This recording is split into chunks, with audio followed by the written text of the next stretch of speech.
In the previous video, we talked about how to use GCF to factor an expression. Now here we have an example which can also be factored by pulling out the GCF, but it's a little bit different. So let's take a look at this problem. And notice that we have two terms, and these two terms are joined by a plus sign. And the difference is from previous question is that we have parentheses and we also have y minus 2. There's a minus sign in there. But since these two are joined by multiplication, we can treat them together as one term.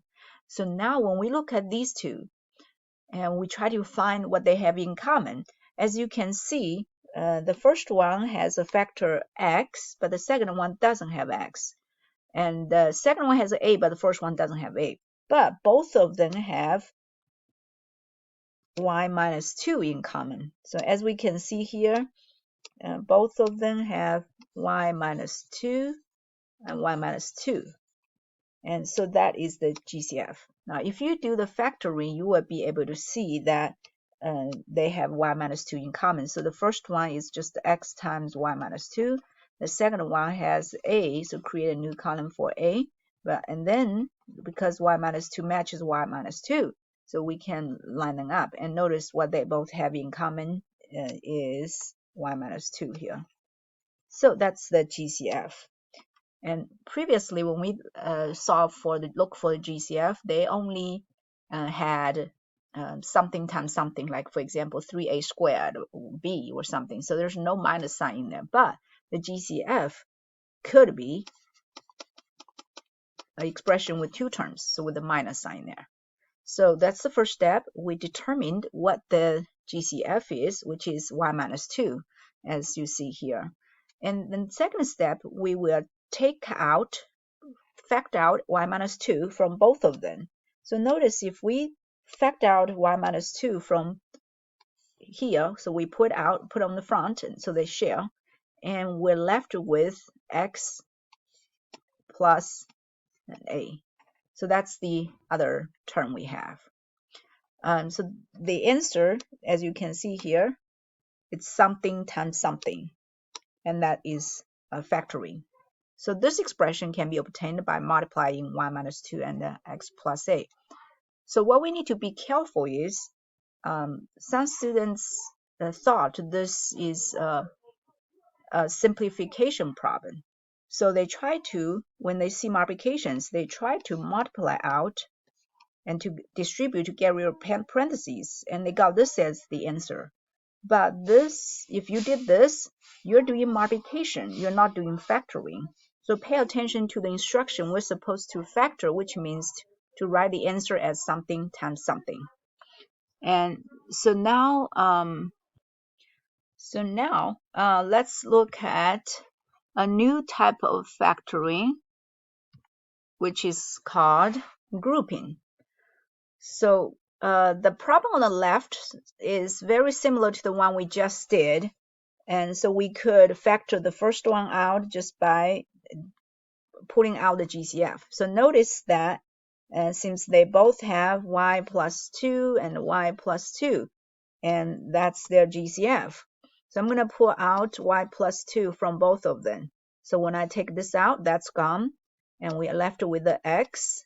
Now when I take this out from the second term, y plus 2 is gone, and then we're left with plus a. And so that's the answer. And now the problem on the right, and when we look at this time, we have 4 terms instead of 2 terms. So you can see we have 1, 2, 3, and 4. So all the terms are separated by pluses or minuses. And if we look at all 4 together, we cannot find anything common. So for example, these two have x, but these two don't. And these last two have a's, but the first two don't. And these two have y's, but the other two don't. And the other two have 2's, but the other two don't. So if we try to find something that all 4 terms have in common, we can't. We can't find anything. But we didn't know this in the process of checking. The first two, they do have x in common. And the last two, they do have a in common. So maybe we can factor out each group. So let's call this group 1, and we call this group 2. Actually, the plus sign is also associated with the group 2. So now we're going to factor out x from the first one, since then both of them have x. So take out x, and we're left with a y plus 2. In the second group, they both have a in common, so we take a out, but be careful because we're actually taking out a plus a positive a. So a is out, and we're left with also y plus 2. And notice, and this is not the final answer, because the final answer of any factoring problem must be something times something. But right now we have a plus sign joining them, so this is not the final answer of factoring.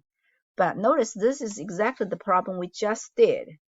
So after we factor each group, so for the first group we factored out the GCF x, and for the second group we factored out the GCF y, and we found that we can still find another GCF in common, which is y plus 2.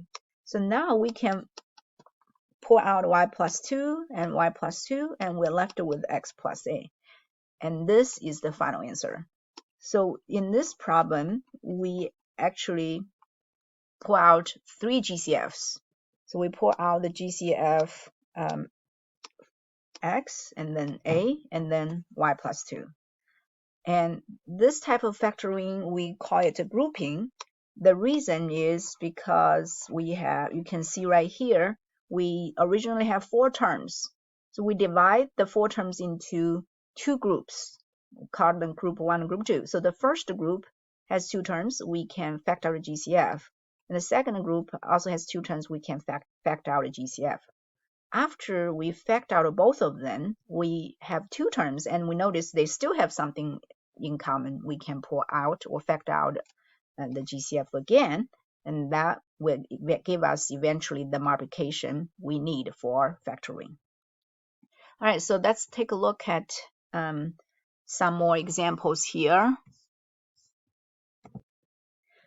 And so in this example, we count the number of terms. We see that we have 4 terms.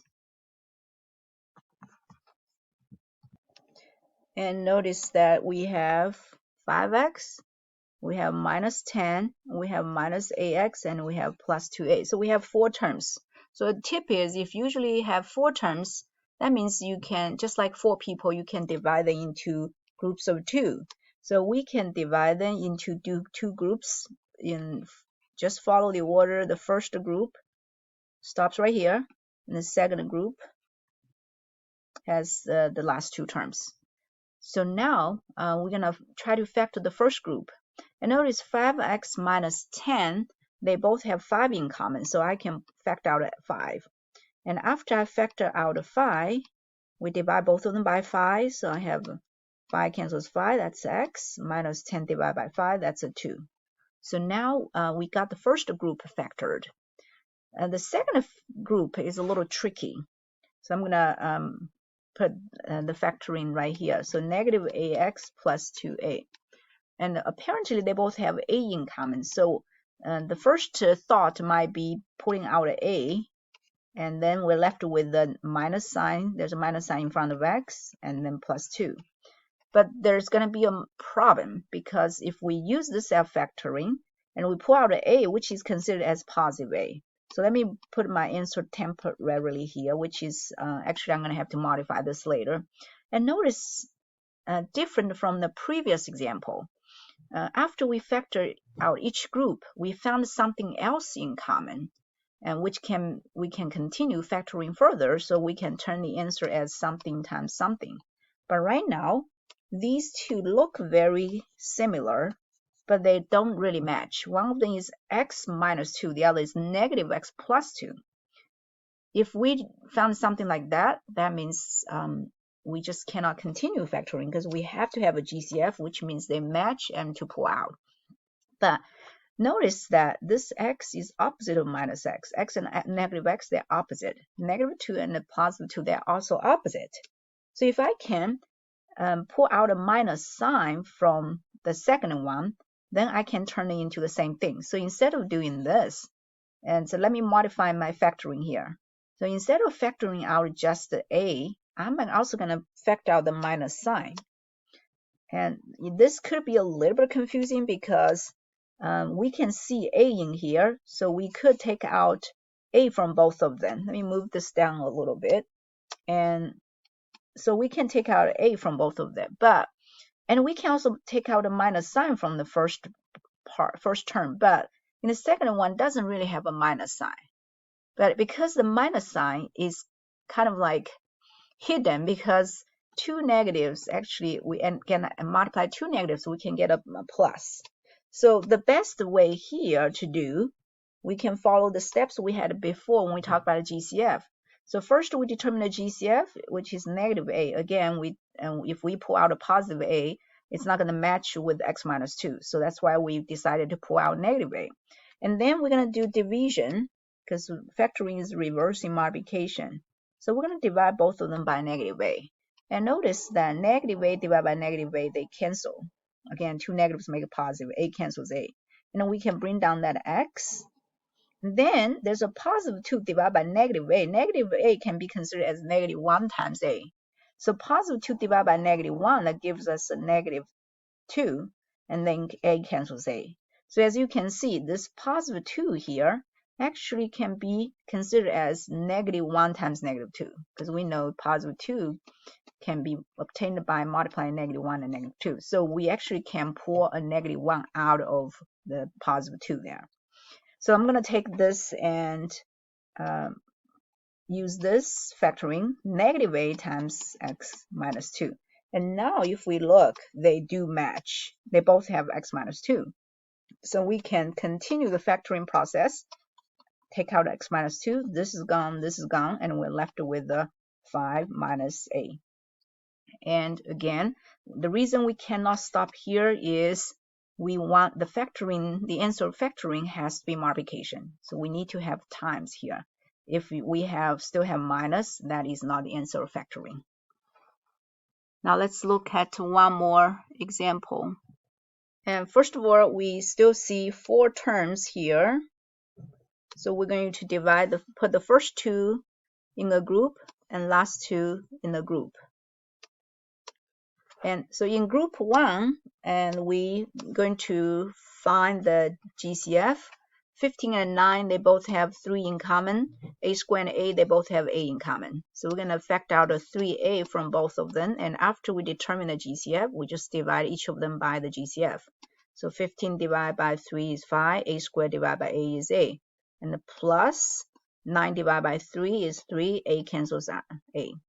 So the first one is factored. Now, when we look at the second group, and notice that 20 and 12, they both have 4 in common. So we could factor out a positive 4. But if we factor out a positive 4, what happens is, and the minus sign will still be there, will stay. So we're going to have negative a minus 3. Negative 5a minus 3, that doesn't really match 5a plus 3. So that tells us if we want to get something to match 5a plus 3, so we can continue the factoring process, we have to also pull out the minus sign there. So instead of factoring out a 4, just a 4, we're going to factor out a negative 4. So this minus sign will also come out. So now we're going to divide negative 20 by negative 4. That gives me positive 5. And bring down a. Negative 12 divided by negative 4. That gives us positive 3. And now, as you can see, they match. So I can continue to use GCF. Pull out the GCF 5a plus 3. So that's gone. We're left with 3a. And that's gone. Again, left with minus 4.